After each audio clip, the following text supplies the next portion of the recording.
To go back to the point that or the question that you had, would we do anything different, or could we even do anything different?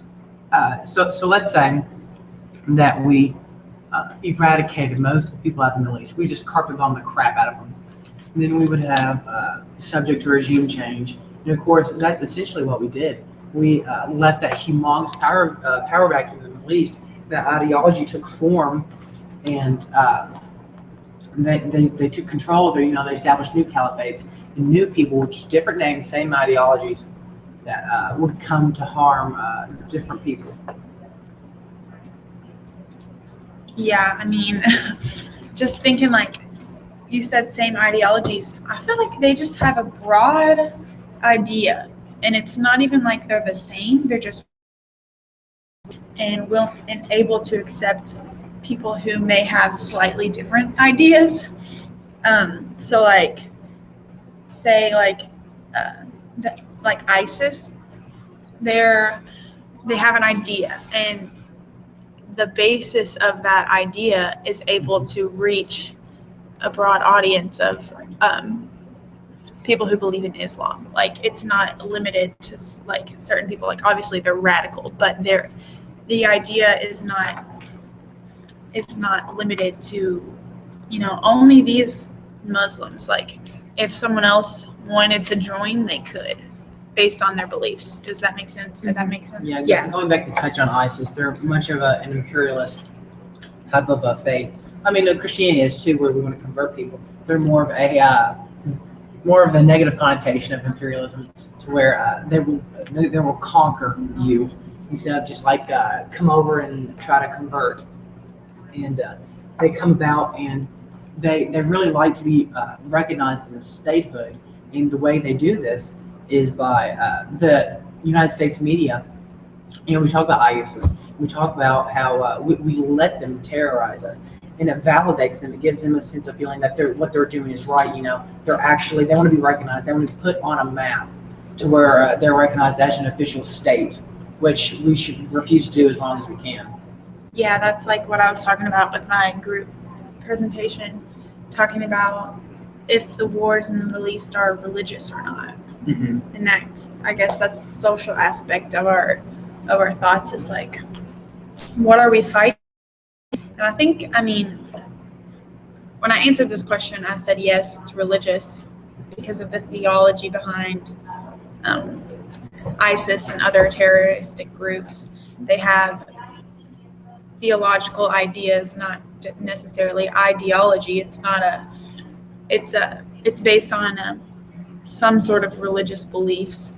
They believe they're doing it in the name of Allah, which is a religion. So you all right? Try to. Sorry, it's okay. I forgot what I was gonna say. Talking about Allah and how it's So it's not like it's strictly an Islamic belief like that.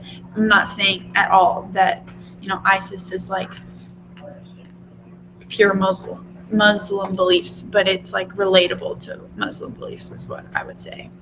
Like, it's not really relatable to Christianity, like the way that they use their, like, the systematic thing that they use, their belief system, their book that they follow, if they have a book, doesn't really go with the Torah.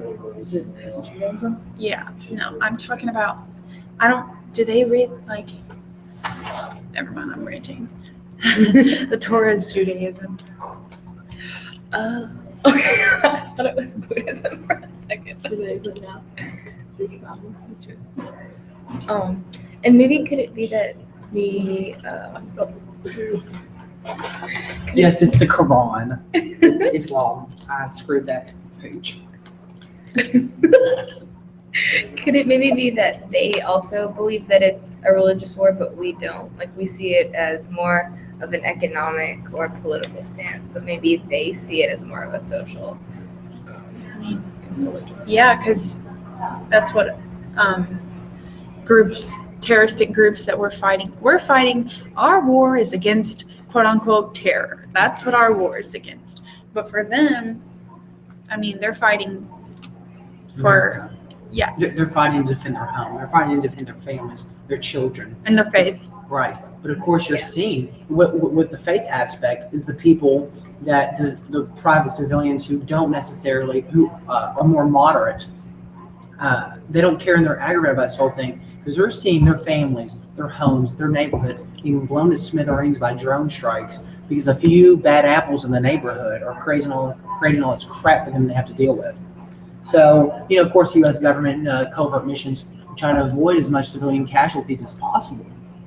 But it's very difficult whenever they take a refugee and arsenals into hospitals and schools and leads to where we can't attack these places without killing civilians. And just like that map that I've seen about how, like ISIS, it's where they have control, but where they move freely, it's kind of like they're forming their own little statehood. And where they are is where everyone else is too. Like they're trying to get their support from the people that live there through propaganda and whatnot. But like, it's hard to go in and eliminate what we see as, you know, evil, I say with quotes around it, without, you know, eliminating some of the good. It's hard. Like there, and like we can't even say who is evil and who is good. We don't really know because there's someone there that we're not going to eliminate, and they're just going to step into the place of the evil because we don't even know about them yet. They're in the shadows right now. It's like never ending. So at this point, we're still in Afghanistan and we have no idea what we're going to do next there.